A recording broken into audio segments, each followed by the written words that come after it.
তোমরা কি জানো পরীক্ষায় ভালো নম্বর পাওয়ার সবচেয়ে সহজ উপায় কি? হ্যাঁ, ঠিক ধরেছ। প্রশ্নগুলো আগে থেকে অনুশীলন করা। তাই আজকের ভিডিওতে আমরা একসাথে দেখে নেব চতুর্থ শ্রেণীর গণিত তৃতীয় ইউনিট টেস্ট 2025-এর মডেল প্রশ্নপত্র। চলো প্রত্যেকে স্ক্রিনে চোখ রাখো। একের দাগ, নিচের প্রশ্নগুলির উত্তর দাও। 1 × 10 = 10। প্রথম প্রশ্ন, 10 দিয়ে বিভাজ্যতার শর্তটি কী? সঠিক উত্তর, কোনো সংখ্যার এককের অঙ্কটি শূন্য হলে বা শূন্য হবে। খ, 2 অঙ্কের ক্ষুদ্রতম যৌগিক সংখ্যা কোনটি? সঠিক উত্তর দেখে নাও, 2 অঙ্কের ক্ষুদ্রতম যৌগিক সংখ্যা হলো 10। গ, যমজ মৌলিক সংখ্যার উদাহরণ দাও। সঠিক উত্তর 3,5। ঘ, পরস্পর মৌলিক সংখ্যা কাকে বলে? সঠিক উত্তর দেখো, যে দুটি সংখ্যার গসাগু 1 সেই দুটি সংখ্যাকে পরস্পর মৌলিক সংখ্যা বলে। উঙার দাগে, উৎপাদকের বিশ্লেষণ কাকে বলে? কোনো সংখ্যাকে তার গুণনীয়কের গুণফল রূপে প্রকাশ করাকেই উৎপাদক বিশ্লেষণ বলে। চর দাগে, ভুজ কথার অর্থ কী? সঠিক উত্তর হবে বাহু। ছ, কোনো বন্ধনী না থাকলে সরলের মান নির্ণয়ের সময় কোন কোন চিহ্নের কাজ পরপর করতে হয়? সঠিক উত্তর হবে ভাগ, গুণ, যোগ, বিয়োগ। প্রথমে ভাগের কাজ, তারপর গুণের কাজ, তারপর যোগ, তারপর বিয়োগ। বঙ্গি দাগে, এক সংখ্যাটি মৌলিক বা যৌগিক নয় কেন? সঠিক উত্তর দেখে নাও, কারণ একের একটিমাত্র উৎপাদক। আমরা দেখেছি যে মৌলিক সংখ্যার উৎপাদক হয় 2টি এবং যৌগিক সংখ্যার 3টি উৎপাদক হয় বা আরও বেশি উৎপাদক হয়। সুতরাং একের উৎপাদকের 1 হচ্ছে, সুতরাং একের উৎপাদক একটি উৎপাদক হচ্ছে, সুতরাং এককে আমরা মৌলিক সংখ্যা বা যৌগিক সংখ্যা বলা যাবে না। 6, ঘনক কাকে বলে? যে ঘনবস্তু দৈর্ঘ্য, বস্তু উচ্চতা একই মাপে এবং প্রতিটি তল বর্গক্ষেত্রের সমতল তাকে ঘনক বলে। ইঙর দাগে, একটি অর্ধেক লেবুর কয়টি তল ও কী কী? একটি অর্ধেক লেবুর 2টি তল, একটি হচ্ছে সমতল এবং অপরটি বক্রতল। 2-এর দাগে, সঠিক উত্তরটিতে ঠিক চিহ্ন দাও। 1 × 5 = 5। প্রথম প্রশ্ন, কোন সংখ্যাটি 3 দ্বারা বিভাজ্য? সঠিক উত্তর হবে 42। খ, কোনো সংখ্যা 9 দ্বারা বিভাজ্য হলে সংখ্যাটির অঙ্কগুলির সমষ্টি ড্যাশ দ্বারা বিভাজ্য? সঠিক উত্তর হবে 9 দ্বারা বিভাজ্য। গ, লুডো ছক্কার আকার? সঠিক উত্তর হবে ঘন। ঘ, সব থেকে ছোট যৌগিক সংখ্যা? সঠিক উত্তর হবে 4। উঙার দাগের, কোনো সংখ্যার গুণনীয়কের সংখ্যা? সঠিক উত্তর হবে নির্দিষ্ট। 3-এর দাগের শূন্যস্থান পূরণ করো। 1 × 4 = 4। প্রথম প্রশ্ন, একটি দেশলাই বাক্সের ড্যাশটি তল? সঠিক উত্তর হবে 6টি তল। সমকোণী চৌকোণের আকারটির নাম হলো আয়তঘন। গ, 2 অঙ্কের বৃহত্তম মৌলিক সংখ্যা? সঠিক উত্তর হবে 97। ঘর দাগের, আয়তক্ষেত্রের ড্যাশ বাহুগুলি সমান? সঠিক উত্তর হবে আয়তক্ষেত্রের বিপরীত বাহুগুলি সমান। 4-এর দাগের সরল করো। 3 × 2 = 6। দুটি সরল করতে হবে, প্রতিটি প্রশ্নের নাম 2 নম্বর করে, মূল নম্বর হচ্ছে 6 নম্বর।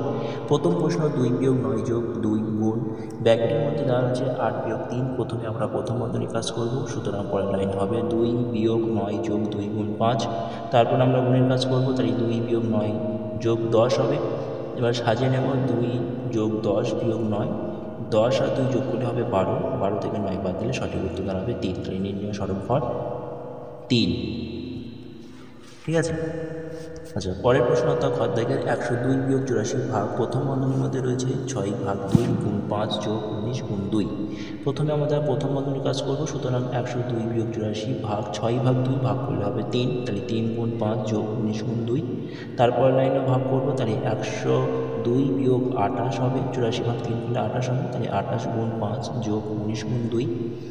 এবার আমরা কি করব না, গুণের কাজ করব, তাই 102 - 28-এর সাথে 5 গুণ করলে হবে 140, 19-এর সাথে 2 গুণ করলে হবে 38। অঙ্কটা সাজিয়ে নেব, 102 + 38 - 140। 102 + 38 করলে 140 হবে, বিয়োগ 140। 140 থেকে 140 বিয়োগ করলে সঠিক উত্তর দাঁড়াবে 0। তাহলে এখানে লিখে দেবো যে নির্ণয় সরলফল 0। 5-এর দাগে, ত্রিভুজ কাকে বলে? বাহুভেদের ত্রিভুজ কয় প্রকার ও কী কী? প্রত্যেক প্রকার ত্রিভুজের চিত্রসহ সংজ্ঞা দাও। দেখে নাও, 3টি সরলরেখা দ্বারা সীমাবদ্ধ সমতলী ক্ষেত্রকে ত্রিভুজ বলে। বাহুভেদের ত্রিভুজ 3 প্রকার, যথা সমবাহু ত্রিভুজ, সমদ্বিবাহু ত্রিভুজ আর হচ্ছে বিষমবাহু ত্রিভুজ। দেখে নাও, প্রথম ত্রিভুজ অর্থাৎ সমবাহু ত্রিভুজ কাকে বলে? যে ত্রিভুজের 3টি বাহু দৈর্ঘ্য পরস্পর সমান তাকে সমবাহু ত্রিভুজ বলে। তোমরা ছবিটা দেখে নাও। পরের প্রশ্ন দেখে নাও, সমদ্বিবাহু ত্রিভুজ অর্থাৎ যে ত্রিভুজের 2টি বাহু দৈর্ঘ্য পরস্পর সমান তাকে সমদ্বিবাহু ত্রিভুজ বলে। তোমরা ছবিটা দেখো। এবং শেষে রয়েছে বিষমবাহু। অর্থাৎ যে ত্রিভুজের 3টি বাহু দৈর্ঘ্য পরস্পর অসমান তাকে বিষমবাহু ত্রিভুজ বলে। তোমরা ছবি দেখো। এই ছবিটা দেখে নাও। 6 দাগের গল্প লেখো এবং কষে দেখাও। ঝুড়ির সংখ্যা দেওয়া রয়েছে আপেলের সংখ্যা। ঝুড়ির সংখ্যা 6টি। 6টি ঝুড়িতে মোট আপেল আছে 30টি এবং 2টি ঝুড়িতে মোট কটি করে আপেল থাকবে। তাহলে গল্পটা লিখবে এরকম যে 6টি ঝুড়িতে 30টি আপেল আছে, এরকম বা এমন 2টি ঝুড়িতে আপেলের সংখ্যা কত। এটা গল্প গেল, কিন্তু প্রশ্নের উত্তরটা দেখে নাও। 6টি ঝুড়িতে আপেল আছে 30টি, একটি ঝুড়িতে আপেল আছে 30/6 = 5টি, 2টি ঝুড়িতে আপেল থাকবে 5×2 = 10টি। চলো 7 দাগে বলা হয়েছে মৌলিক উৎপাদক বিশ্লেষণ করে ভাগ করো। এখানে তোমাদের নম্বর হচ্ছে 5 নম্বর। 8,876 ভাগ 28, 28টাকে প্রথমে ভাঙতে হবে 2 গুণ 2 গুণ 7, তারপরে 8,827, 8,876 ভাগ 2 করলে সঠিক উত্তর দাঁড়াবে 4,438। ওই 4,438কে আবার 2 দিয়ে ভাগ করবো, তাহলে সঠিক উত্তর দাঁড়াবে 2219, অর্থাৎ 2219। তারপর ওই 2219 সাথে 7 ভাগ করলে সঠিক উত্তর দাঁড়াবে 317। তাহলে সঠিক উত্তর দাঁড়ালো কত না, সঠিক উত্তর দাঁড়ালো 317। রাহুল, অর্থাৎ পরের প্রশ্ন দেখো 8 দাগে, রাহুল 8 প্যাকেট বিস্কুট কিনে এনে 3 প্যাকেট তুলে রাখলেন। বাকি প্যাকেটের বিস্কুট 10 জন ছেলেমেয়ের মধ্যে সমান ভাগে ভাগ করে দিলেন। প্রত্যেকটা প্যাকেটে 12টি করে বিস্কুট আছে।